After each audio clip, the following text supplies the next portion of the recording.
મહત્વની વાત એ હતી વિક્રમભાઈ કે આ વિક્રમ ઠાકોર અને અમુક કલાકારોને દુભવ્યા એટલા માટે વિક્રમ ઠાકોર આજે આગળ આવ્યા છે અને હવે અમને સમાજ યાદ આવ્યો છે. એવું કેમ? અત્યાર સુધી સમાજલક્ષી તમે કોઈ સેવાઓ કરી છે વિક્રમભાઈ?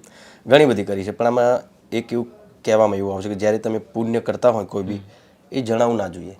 ખરી વાત છે, પણ તેમ કે છતાં કેમ એ કેવું લાગે પછી ખબર તમને કે આ તો ભાઈ પુણ્ય કર્યું બધા લોકોને દેખાડવા માટે કે જો વિક્રમ ઠાકોરે આટલા આપી દીધા અને આટલા આપી દીધા, હું એનો પ્રચાર કરું કે હું આ કરી રહ્યો છું, આ કરી રહ્યો છું. તો મોટાભાગે મેં એ વસ્તુ નથી કરી. હા, એવું બની શકે કોઈને મેં કોઈને મદદની જરૂર હોય, મેં કોઈને ચેક આપ્યો, જેમ કે હમણાં વચ્ચે એક આપણા બોર્ડર ઉપર એક જવાન શહીદ થઈ ગયા. બહુ ઉંમર બી નથી એમની અને છોકરો બાળક બી બહુ નાનું, કદાચ એમને તો એમના બાળકને જોયું પણ નહીં હોય. તો એને પરિસ્થિતિ બી એમના ઘરની એકદમ એવી હતી. તો એ ત્યાં જઈને મેં મારી રીતે જે બનતું હતું મેં એમને કર્યું છે.